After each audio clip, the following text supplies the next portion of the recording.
Good evening to you. I wish I could continue listening to John, and I would enjoy the evening a little more, but I have to do some work as well. And so we shall proceed, and we are on a tight schedule here, because after this we'll be going with a Q&A and give you a chance to raise some questions as well. But to our Honorable Governor, Governor Perdue, we are so delighted you're here with us. I know you have just flown in from somewhere.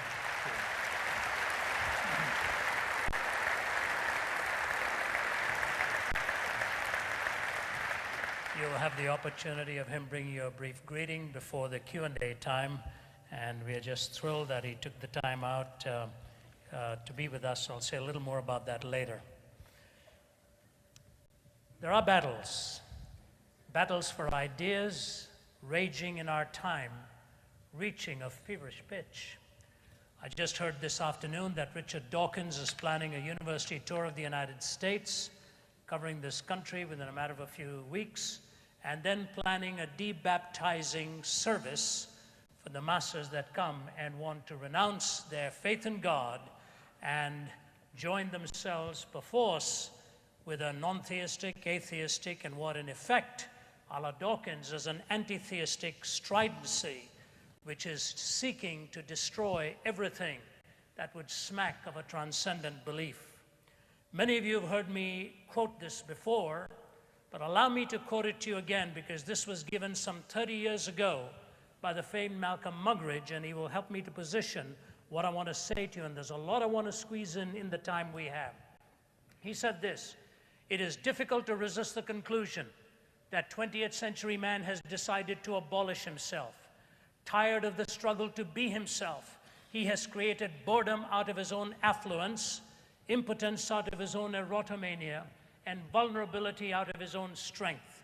He himself blows the trumpet that brings the walls of his own cities crashing down, until at last, having educated himself into imbecility, having drugged and polluted himself into stupefaction, he keels over a weary, battered old brontosaurus and becomes extinct." Boredom out of his own affluence, impotence out of his own erotomania, vulnerability out of his own strength. The strength of education has made us vulnerable to some extreme, radical, destructive views. It was Viktor Frankl who asserted that the views that were ultimately espoused by the Third Reich ought not to be blamed at some defense ministry portfolio or some ministry of defense, but at the lecterns and desks of atheistic scientists and philosophers. That came from a profound thinker who happened to have been incarcerated in Auschwitz himself. And so as the battle rages, we begin to see everybody pitching in, some humorously, some lyrically. Here are a couple of poets who've said it well. First, dentistry was painless, then bicycles were chainless, and carriages were horseless, and many laws enforceless. Next, cookery was fireless, telegraphy was wireless, cigars were nicotineless, and coffee caffeineless. Soon oranges were seedless, the putting green was weedless, the college boy was hatless, the proper diet fatless. New motor roads are dustless, the latest steel is rustless, our tennis courts are sodless, our new religion godless. Here is one from a medical practitioner. Cloning new chromosomes, recombined sex hormones, chemists are having a ball. Neobiologists, biogeneticists, scientists giving their all. Here's the solution to dull evolution, the biorecombinant zoo, stirring up RNA, swapping strange DNA, making their animals stew. Misguided teachers who think up weird creatures, then grow from their tragical brew. Donkeys and mogs that play, mamsters and hogs that weigh more than most shelephants do.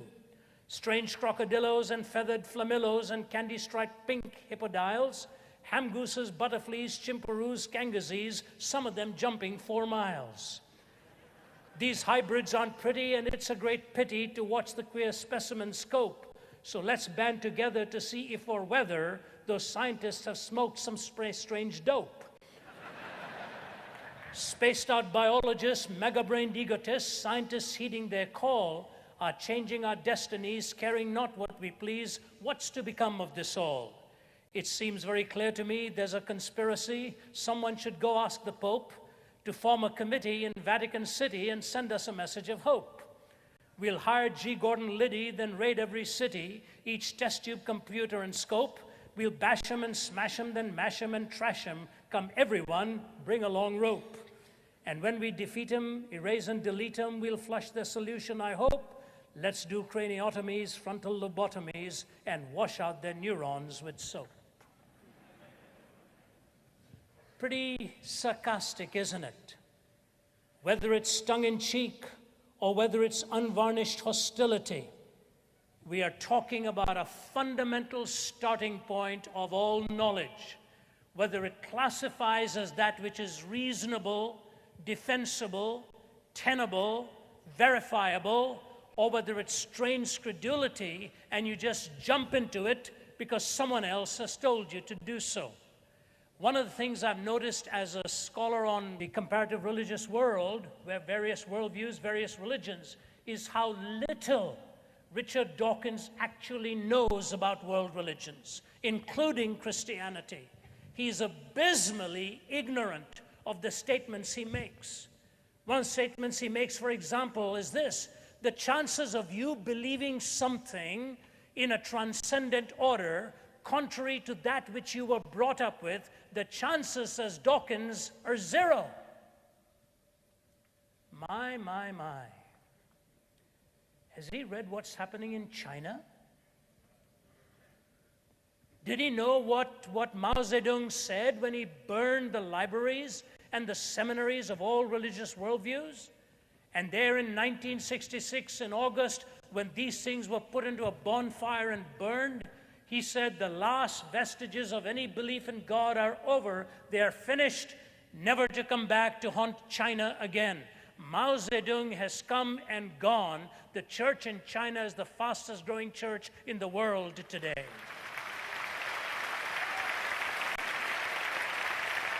With over 100 million, they say.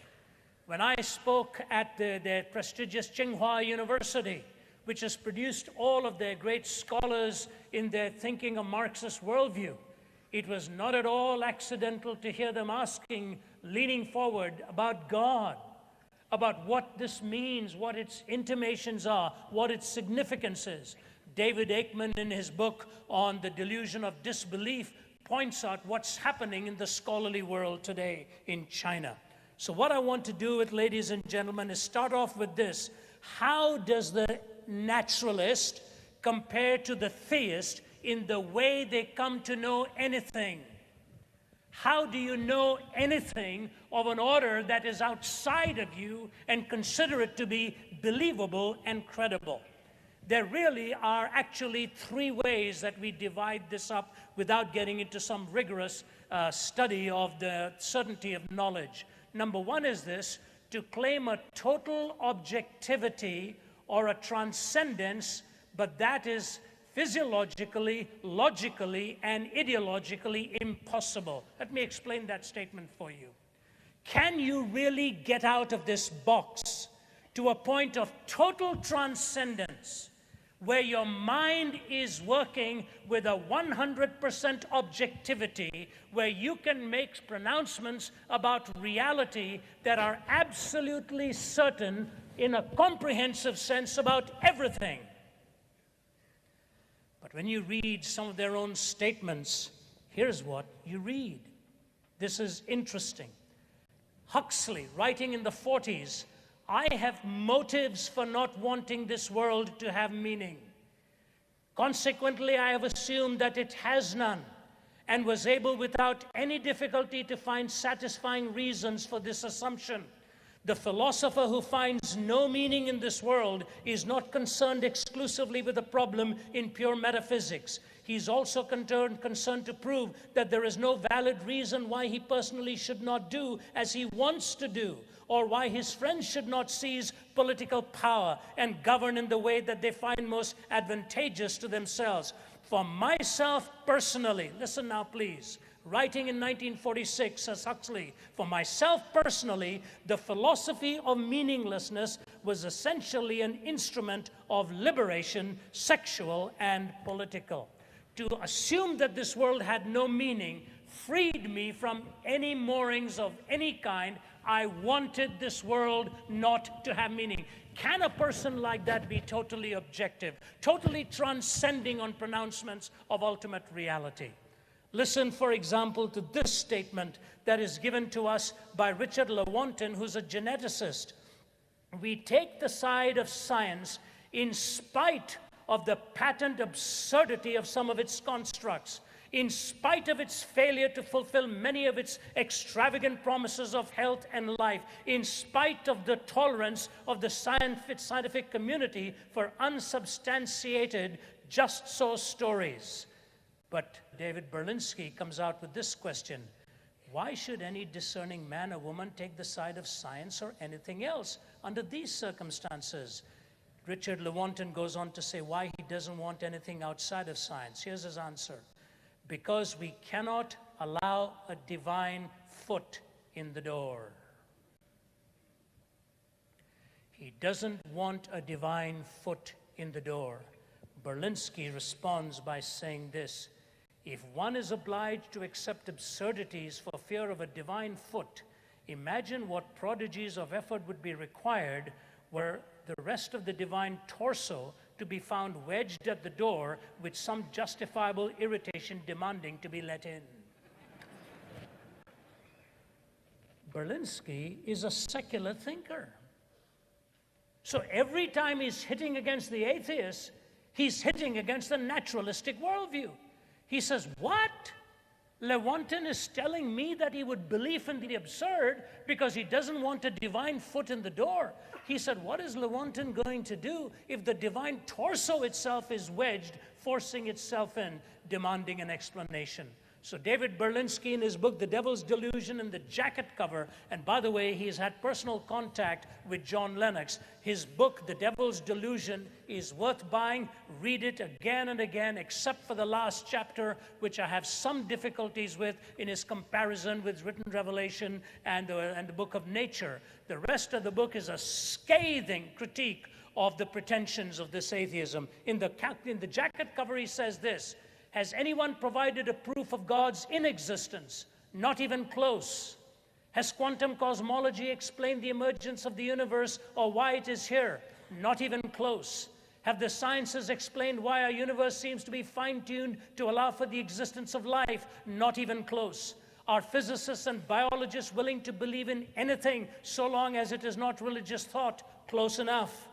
Has rationalism and moral thought provided us with an understanding of what is good, what is right, and what is moral? Not close enough. Has secularism in the terrible 20th century been a force for good? Not even close to being close. Is there a narrow and oppressive orthodoxy of thought and opinion within the sciences? Close enough. Does anything in the sciences or in their philosophy justify the claim that religious belief is irrational? Not even in the ballpark. Is scientific atheism a frivolous exercise in intellectual contempt? Dead on. Some of you may have seen Berlinski in the movie Expelled. He's a philosopher of science teaching in France. He's made short work and, frankly, a lot of mincemeat of the stuff that these atheists are so often talking about and trumpeting. What I've told you is this: our first option at knowing something is a totally self-transcending objective order where we can know all of reality in a comprehensive, inexhaustible sense by rising totally outside of ourselves. But that is philosophically, logically, and biologically impossible. You would no more allow the opposing team's uncle of the pitcher to call the balls and strikes when they're playing against you than you would call somebody with this kind of prejudice to define the whole universe for you. So you've got the total transcendent objective way of looking at it. The second one is total determinism. Total determinism runs something like this. It is the idea that we are so locked into our DNA, so locked into our biochemical makeup, that whatever we do, whatever we think, whatever we reason, is that locked-in, pre-programmed, predetermined reaction to the hard wiring and the soft wiring that we have, like a computer. If you press this button, that will emerge. If you press a combination of these buttons, that's the way it will be. I remember when I was doing some courses at Cambridge University, listening to Stephen Hawking speak. And Stephen Hawking was going to give a talk on is humanity determined or free. The auditorium was jammed. As you know, Hawking has suffered from Lou Gehrig's disease, is not able to speak, and therefore a Caltech scientist has made for him a fantastic computer that takes the letters that he puts in, forms the words, collates them into sentences, and then synthetically produces a voice on the basis of which he speaks. So he prepares his talk long before. There are two ways in which he controls it, either by a 1 centimeter move of his index finger, which controls an infrared ray, or if that stops working, by the batting of an eyelid. This brilliant scientist is able to somehow communicate and speak to the audiences. His whole talk was on this: is humanity determined or free? He said there was no escape from the fact that determinism was the inexorable flow of naturalistic assumptions. There's no way to break away from this hardwiring. But listen now to how Berlinski responds to one of the scientists who did this study. After comparing listen very carefully to this quote, please. After comparing more than 2,000 DNA samples, an American molecular geneticist, Dean Hamer, concluded that a person's capacity to believe in God is linked to his brain chemicals. And he goes on to say, we take the side of science in spite of the patent absurdity. But listen now, it is because he is hardwired by his brain chemicals. Perhaps it will not be amiss, says Berlinski, that Dr. Hamer has made the same claim about homosexuality. And if he has refrained from arguing that a person's capacity to believe in molecular genetics is linked to a brain chemical, it is no doubt owing to the prudent sense that once that door is open, God alone knows how and when anyone will be able to slam it shut again. See what he's saying? That a person's belief in God is sort of ultimately produced by some kind of chemicals in the brain. He's wired and the chemistry produces that. He went on to say that that's how homosexuality is ultimately produced. And Berlinski rightly raises the question, if all of our behavior and all of our thinking is so chemically engendered, what about the belief itself that it is all chemically engendered is not produced by some chemistry? You follow what I'm saying? This deterministic locked in. If everything is the product of that hardwiring, why is the thought itself not a product of hardwiring and therefore neither true nor false? And so as we move from total objectivity to total determinism, we come to the third option, which is semi-transcendence. This is the way I see it. Humanity is able to move outside of itself to a legitimate degree, and what it ends up doing really in the ability to move out of itself to a legitimate degree is able to then measure its pronouncements by external testing, by external verification for correspondence and coherence. When you make a statement, you can check it out correspondingly to be true. When you build a system, you can look at it as a systemically coherent worldview. This is the way it is in our courts of law. This ought to be the way it is in a scientific lab itself. When you make a statement, it's measured against the referent. When you put together a system, it ought to be coherent and brought together. Total transcendence is logically, biologically, and ideologically impossible. Total determinism is self-defeating. The semi-transcendent way is the only way where you're able to half rise outside of yourself, make meaningful statements about reality, and measure them up against the truth as they really correspond. I will check this out against what Jesus taught and said as we progress along. But what we are told by the scientists is ultimately this, that we cannot get out from determinism, but they make positions of absolute statement all along vitiating that principle as it begins, that they themselves are determined to say that. So I've penned this statement down. What the naturalist does is to claim total transcendence, an impossibility, while biologically driven to determinism, making a logically fatal move by attacking the only meaningful option of semi-transcendence and crucifying it with the psychological description of delusion. They look at you and me and tell us that we are ultimately deluded. So I want to move to this championing of their delusion cause and respond with the answers of Christ. The fact of the matter is this, that as we move and understand it, the term has taken on such coinage. Richard Dawkins wrote The God Delusion. Our friend Alistair McGrath from Oxford responded with the Dawkins Delusion.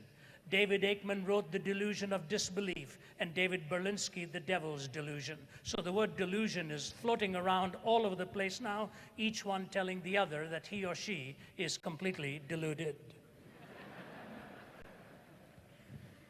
I have present in the audience a psychologist who helped me get this from a book, The Essentials of Clinical Practice. Here's the definition they give of delusion, and I want to show to you at the end of it who is more deluded in their thinking. Delusions are the most extreme deviation in thought content. They are defined as fixed false beliefs that are maintained despite objective evidence and logical argument to the contrary. Furthermore, the belief is not one ordinarily shared by others who have similar educational or sociocultural backgrounds. Let me repeat some words here. They are the most extreme deviation in thought. They are defined as fixed false beliefs that are maintained despite objective evidence and logical argument to the contrary. Furthermore, the belief is not one ordinarily shared by others who have similar educational or sociocultural backgrounds. Now, they tell us that our belief in God is delusionary, that our faith in God is that one of a delusion. So let me start off with positioning two possibilities and then move to the argument for existence from God and ultimately show why it is the Christ who reveals to us that which is true, which is what the atheists are really resisting. Many, many years ago, when I was at university and doing my studies at graduate work, the biggest named atheist then was Anthony Flew. At that time, we had to read everything Anthony Flew had written. Now, of late, of course, Anthony Flew has disavowed his atheism and become a modified theist. He calls himself a deist. The irony of this is, had he changed his mind 30 years ago, it would have saved me an awful lot of reading, an awful lot of studies. Now, he is writing against Dawkins. He's telling us that Dawkins has not done his homework philosophically. But Anthony Flew, 40 years ago, wrote this. He would be embarrassed by it now, but this is what he said. Once upon a time, two explorers came upon a clearing in the jungle. In the clearing were growing many flowers and many weeds. One explorer says, some gardener must tend this plot. So they pitched their tents and set a watch. No gardener is ever seen. Ah, but perhaps, says somebody, there is an invisible gardener. So they set up a barbed wire fence. They electrify it. They patrol it with bloodhounds. For they remember about H.G. Wells and the Invisible Man. But no shrieks ever suggest that some intruder has received a shock. No movements of the wire ever betray an invisible climber. The bloodhounds never give cry. Yet still the believer is not convinced. But there is a gardener, I'm telling you, there is a gardener. He's invisible, intangible, insensible to electric shocks.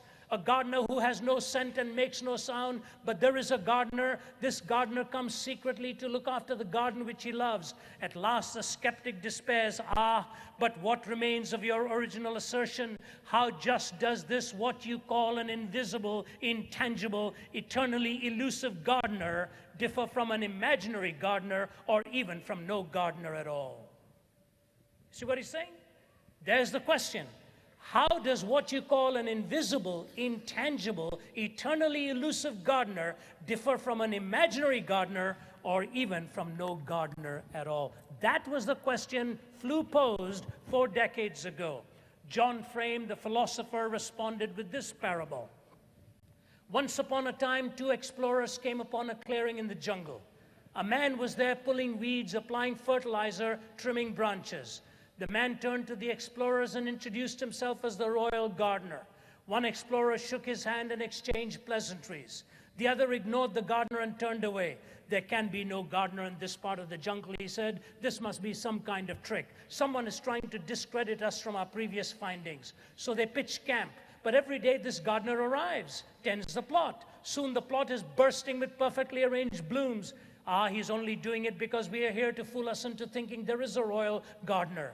One day the gardener takes them to a royal palace, introduces the explorers to a score of officials who verify the gardener's status. Then the skeptic tries a last resort. Our senses are deceiving us. There is no gardener, no blooms, no palace, no officials. It's all a hoax. Finally, the believer despairs. Ah, but what remains of your original assertion? Just how does this mirage, as you call it, differ from a real gardener?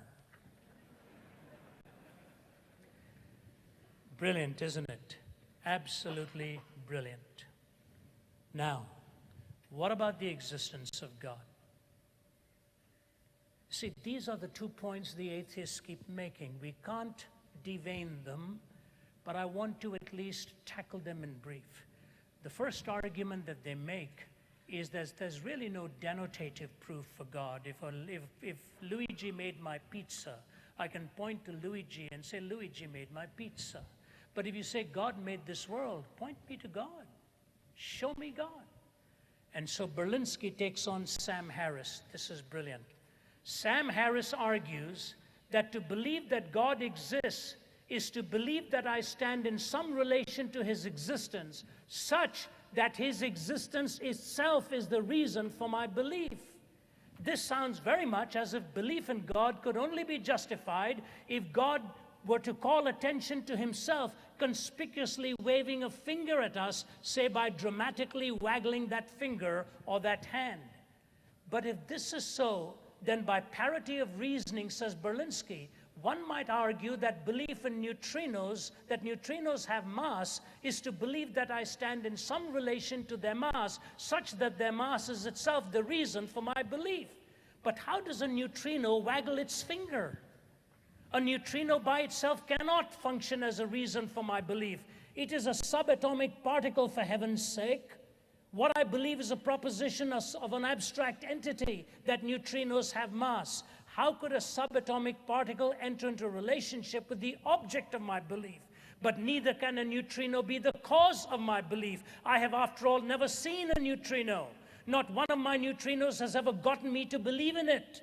The neutrino, together with almost everything else, lies at the end of an immense inferential trail, a complicated set of judgments. Hear what he said? It lies at the end of a trail of complicated sets of judgments. I believe what I do on the basis of the fundamental laws of physics and congeries of computational schemes, algorithms, specialized programming languages, techniques for numerical integration, huge canned programs, computer graphics, interpolation methods, nifty shortcuts, and the best efforts by mathematicians and physicists to convert the data of various experiments into coherent patterns, artfully revealing symmetries and continuous narratives. The neutrino has nothing to do with it. You know what he's saying?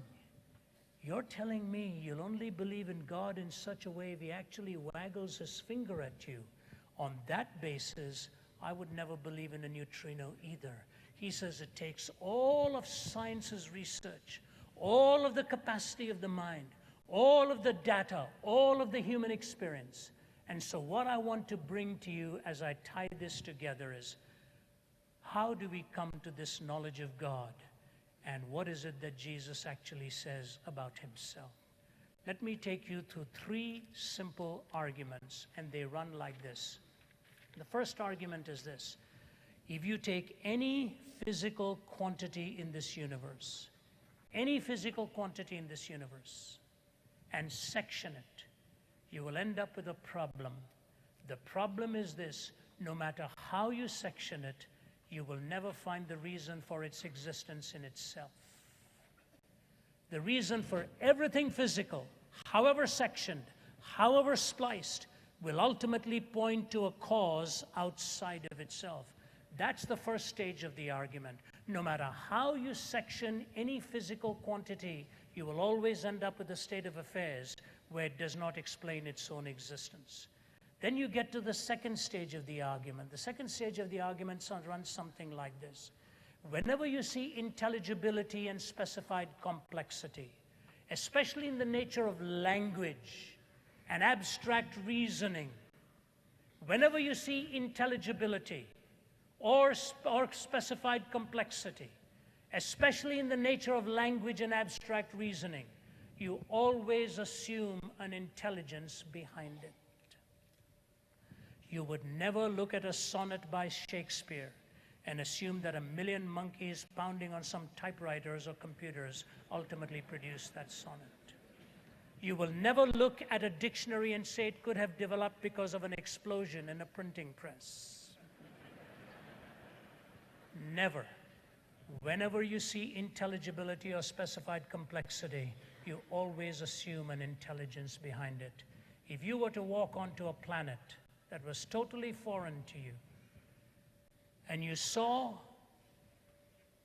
1 million pebbles in a perfect triangle, you can reasonably say that it happened over 15 billion years, it just came together. You can assume that.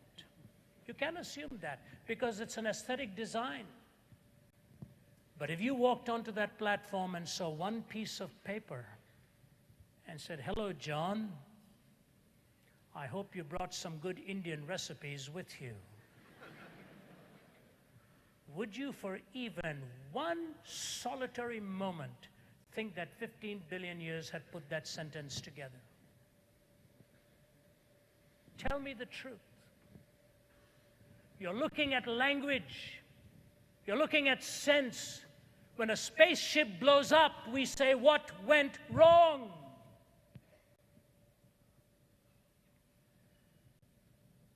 When our astronauts landed on the moon, there wasn't a piece of paper there to welcome them, and yet the voice was heard across the tens of thousands of miles. What they saw was enough to prompt them to say the opening lines from the Word of God, "In the beginning, God created the heavens and the earth."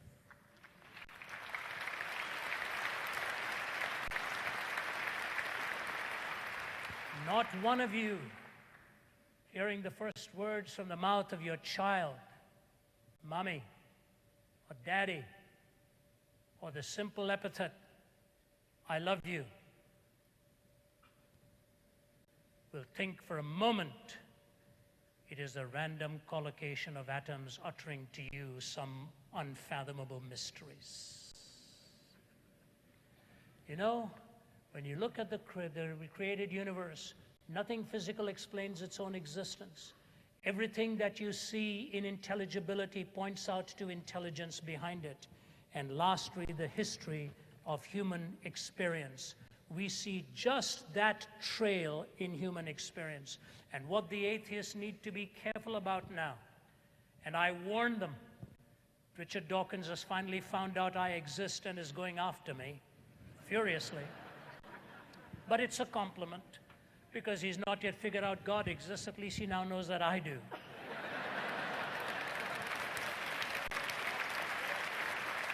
He's gone after me over these past 3 days, hitting so hard, and everybody is going to say, "When are you going to respond?"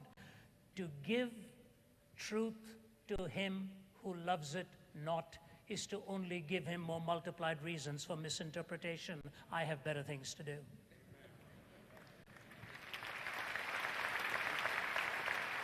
But Richard Dawkins, Christopher Hitchens, Daniel Dennett, and Sam Harris had better beware, because the one question they're raising against the existence of God is that there's so much of evil in this world, which is such a self-defeating argument. I was in Minnesota 3 days ago, and the head of the Atheistic Association Minneapolis came, and he was taking me on toe-to-toe. And the angriest he became was when he was talking about God. God is the greatest abortionist. I said, "What's wrong with that?" I said, "What's wrong with that?" You just said that you deny anything of transcendent value except freedom. What's wrong with that? The anger with which they speak about God, you would not speak against a tooth fairy.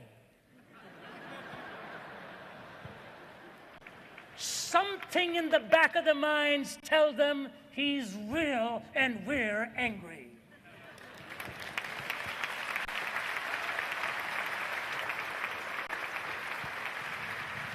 And so, as I pull it together, I want to say this. It better beware of the human condition. Here's what Christopher Hitchens says. How much self-respect must be sacrificed in order that one may squirm continually in an awareness of one's own sin? I don't know why they say it in such a complicated manner, but here's what he says. How much self-respect must be sacrificed in order that one may squirm continually in an awareness of one's own sin? What he's really saying is, why do I have to sacrifice all this self-respect of mine to confess my sin? Berlinski says the honest answer to Mr. Hitchens is that for most of us, self-respect is possible only if the squirming is considerable. So I take you to the person of Jesus, and I show you what it is that he had to say about evil. Please follow me. Jesus described himself in the following titles. The first is the Son of David. This is an incredible title, and I'll just breeze through these ideas. One of the chapters that tells us about this is when a blind man, you know, the Bible is remarkable in what it says and what it doesn't say. It tells us there was a man blind from birth. His name was Bartimaeus. Do you realize when you read that, he has no name? He's the son of Timaeus. He has no name. Timaeus, son of Timaeus. The only thing the Bible tells us about him is these two things. He's the son of Timaeus and he's blind. And then he hears the patter of feet. Somebody has told him. The miracle worker, the Messiah, is coming. And with that extrasensory capacity of his hearing, he hears the crowd beginning to roar. He knows he's coming close. And above the din, if anyone is born in the east, you can hear it. The sound of a blind man calling for alms. But here he's claiming something else. He screams out, Jesus, son of David, have mercy upon me. Jesus walks over to him and says, what do you want from me? He says, Rabbi, I want to see. I want to see. Jesus looks at him and pays him the compliment of his individuality, which had never been probably paid before. He says, great is your faith. Your faith has made you whole. And he gives the man back his sight. Here is the point of that faith. It was based on his knowledge that this man had done the miracles, that he was the son of David in prophecy. And what is remarkable for me is when Jesus affirms him in his individuality, two things happen here. The great gift that Jesus gives to you and me is that individual respect and individual worth. I am the son of my Father. What a great privilege it is. But I have my own identity, my own DNA. God has made me an individual. And when by faith at the age of 17 on a bed of suicide, I committed my life to Christ, the answer that God gave to me was not because of the faith of my father, but it was because of the faith that I had placed in him. When you place that trust in him personally, he will affirm you and help you to redefine everything and see in a way you'd never seen before. See in a way you'd never seen before. But here's the point I want to make. Do you know what atheists tell us about the heinousness of theism? Listen to what this statement is by Friedrich Nietzsche. Equality is a lie concocted by inferior people who arrange themselves in herds to overpower those who are naturally superior to them. The morality of equal rights is herd morality because it opposes the cultivation of superior individuals. It leads to the corruption of the human species. Mr. Dawkins may talk of all of the horrific things that religion has done. Nietzsche's writings were held by Hitler. Hitler personally presented it to Mussolini and to Stalin. And the idea of equal rights, equal humanity was anathema to the Nazi mind. They didn't believe humanity was equal. So those of you who think the scientists and their secularism are leading you into a utopia, this is the underpinning of one of those philosophers. His name is Nietzsche, who ultimately leads in his own thinking to ethnic superiority, to cultural superiority. It was Darwin himself and others who mused and wondered if their scientific theories were taken into metaphysical extrapolations, whether we would see violence unparalleled. Think of all the killings that have gone on because of ethnic superiority. Think of all the pain that has been inflicted because of ethnic superiority. I sat next to a high-ranking naval officer not far from here just a little while ago, and he told me that he remembers the days of serious, dark, foreboding discrimination. There he was with his medals, handsome gentleman, powerfully placed. He placed it on the heels. Brother Johnny, my dear friend Johnny Hunt is here. It happened, Johnny, in Jacksonville, when the two young guys who are up for one of them, I think Tebow was one of them. I don't follow college football that much, forgive me. But I follow cricket, and that's totally foreign for you. But these two young guys were given an award because of how high they are placed in college football. One of them supposed to go very high in the draft. But after that, the pastor did something extraordinary. He brought these two African-American gentlemen whose college had won a championship in the 50s. And no recognition had been given to them then. And the pastor called these two gentlemen up, and these two young boys took a football and presented it to each of them. And as they embraced one another and the audience rose to the feet, this naval officer looked at the pastor and said, "Thank you for doing that. God has been at work in America over the past few decades." And to see all the rooting out and the doing away of all the ethnic superiority, he said, is a proof that God is at work, working away in our land. One of the things that Christopher Hitchens hates to admit is that Dr. Martin Luther King Jr. was a Christian. Why would he, when Christopher Hitchens has referred to Mother Teresa as one of the most dangerous human beings that has ever come onto this planet? Son of David, Jesus is the Lord over all of ethnicity, over all of culture. But then he refers to himself as the Son of Man. And I just want to, this is my major point, I'd like to close, my time is gone. He refers to himself as the Son of Man 80 of the 82 times in the New Testament. Now here's what I want to tell you.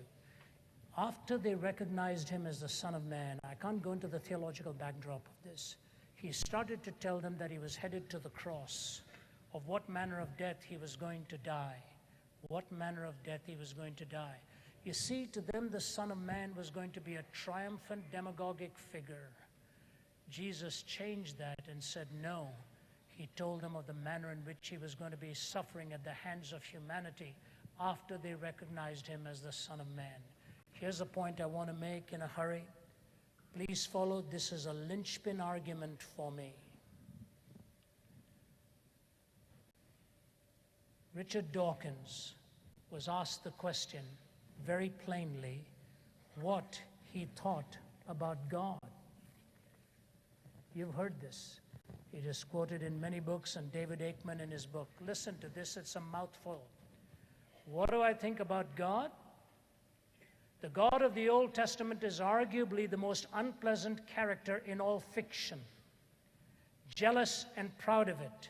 A petty, unjust, unforgiving control freak, a vindictive, bloodthirsty ethnic cleanser, a misogynistic, homophobic, racist, infanticidal, genocidal, filicidal, pestilential, megalomaniacal, sadomasochistic, capriciously malevolent bully.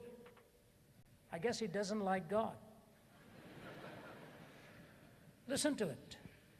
He's jealous, petty, unjust, unforgiving, vindictive, bloodthirsty, misogynistic, homophobic, infanticidal, genocidal, filicidal, pestilential, megalomaniacal, sadomasochistic, capriciously malevolent bully. Now, he's just finished telling us he's a fictional character.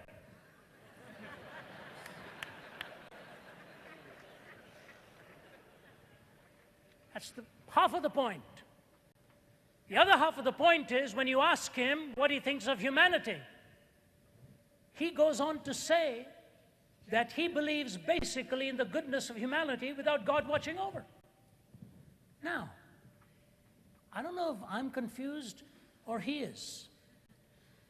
If God doesn't exist and all these descriptions apply, who did these things?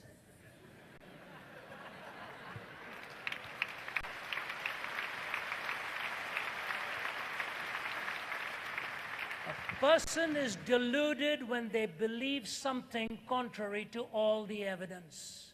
Who is deluded? Who wrote the Old Testament if God didn't inspire the words? Humanity. That would be his answer. Then who ordered all those things? Humanity. Why on earth are you so big on humanity and so small on God when humanity manufactured the God that you deny?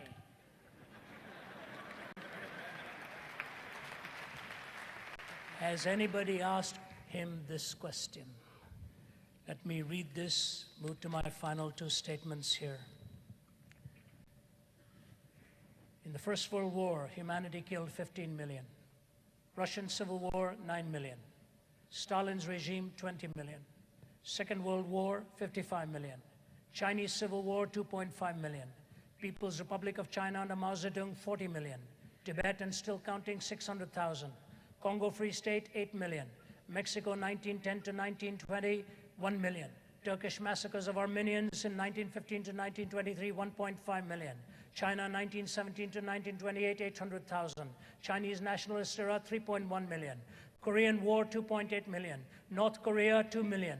Rwanda and Burundi, 1.35 million. Second Indochina War, 3.5 million. Ethiopia, 400,000. Nigeria, 1 million. Bangladesh, 1.25 million. Cambodia, Khmer Rouge, 1.65 million. I have 2 pages of statistics here that I could read for you. Berlinski ends that section by saying this: in considering the assessment that we are better off than we were before, the only conclusion one can profitably draw is that such an excess of stupidity is not often found in nature itself.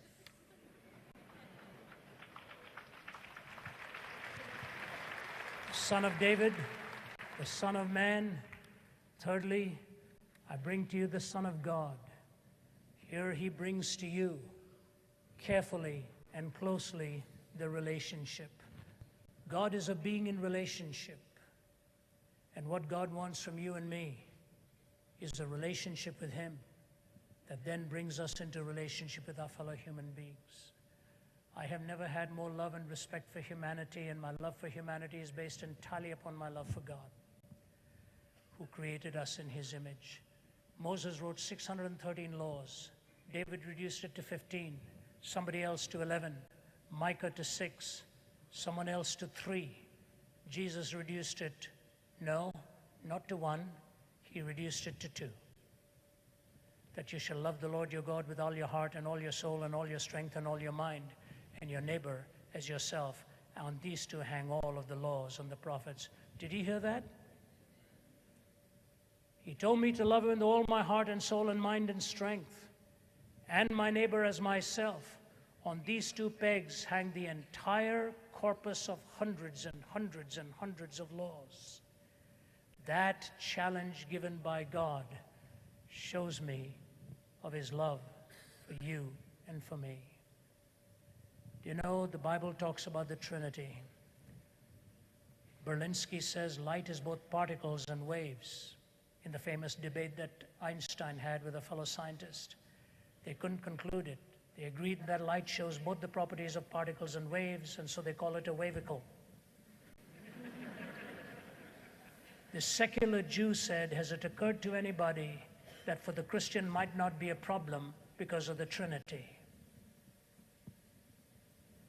That God can be one and three at the same time, if light can be a particle and a wave at the same time. If you take a woman who's just been impregnated by her husband, within that moment of conception, even unknown to her, you've got her, you've got the husband's DNA in her very blood there flowing, and then you've got that little child. Three entities in one being, in an incredible way and a mystery. We think we understand it. We really don't. We just describe it. Even one woman can be three persons, distinctive as it were. Is it impossible for God to be three persons in one essence, in an infinite scale of transcending all of humanity?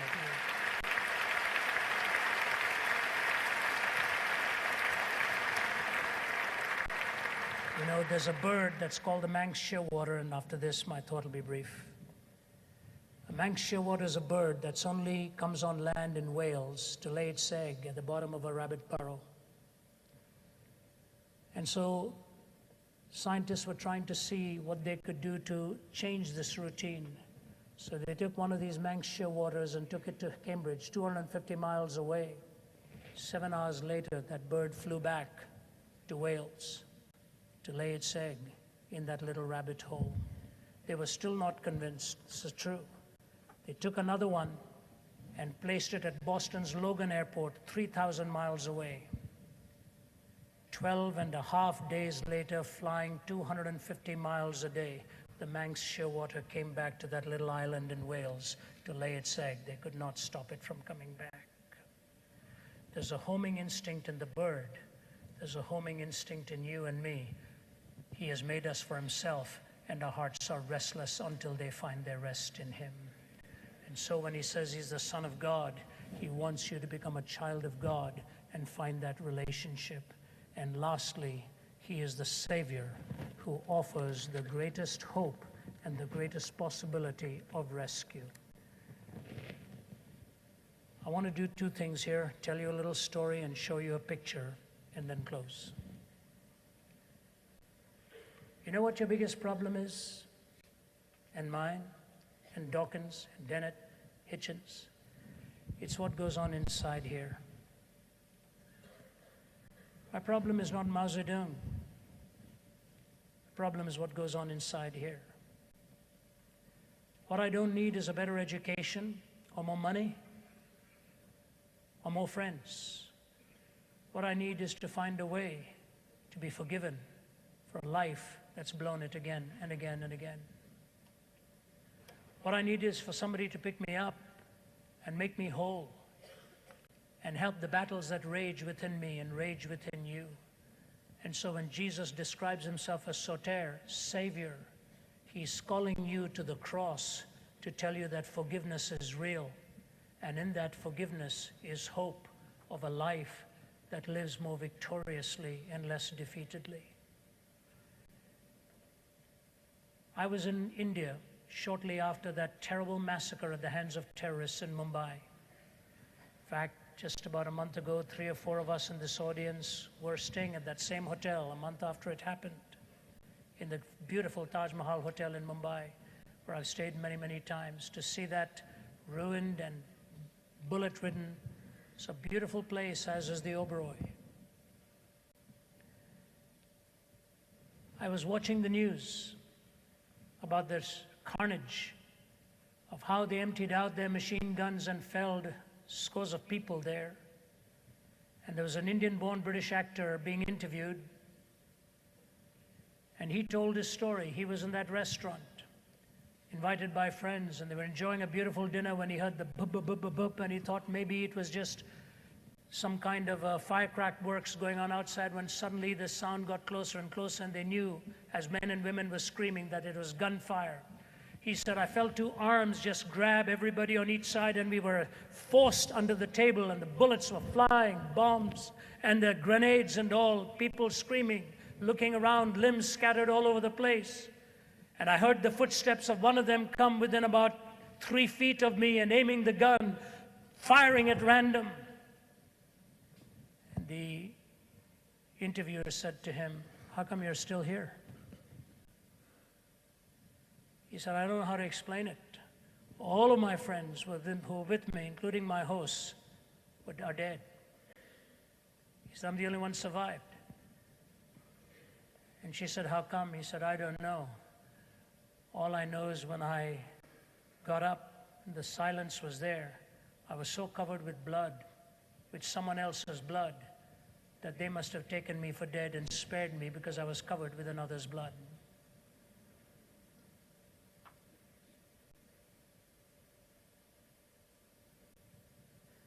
That's the gospel.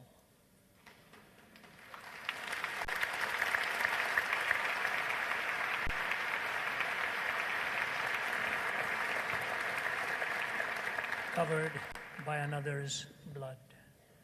You have 3 ways of looking at it. Think you have total objectivity? No. Totally determined? No. Semi-transcendent? Yes. I want you to take a look at this, and with that we will close. I'm going to show you 2 pictures on the screen. On the left, you're looking at the rose window of the York Minster Cathedral. Beautiful, geometrically designed. Every piece among the thousands of pieces perfectly placed. You think it's spectacular? Yes, it is. On the right, you're looking at the section along the axis of the human DNA double helix.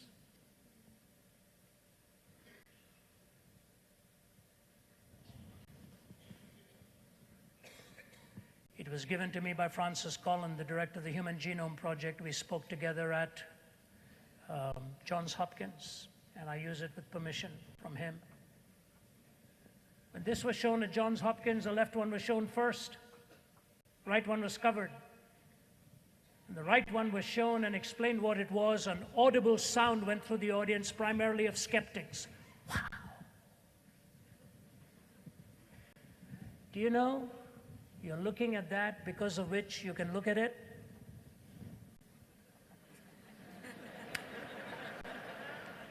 You're admiring that because of which you can admire it. You're thinking in awe because of which you're seeing that which is awesome. It's that semi-transcendent gift to you that God has poured into your individual life that gives you knowledge, awe, wonder, beauty, hope, forgiveness, truth. You're not deluded. You're looking at the handiwork of God and admiring it. Glorious things of thee are spoken.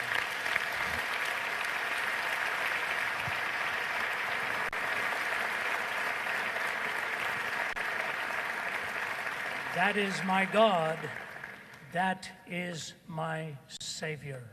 And in semi-transcendence, I say, glorious things of thee are spoken. When I see the heavens and the work of your hands, what is there in man that you are mindful of him?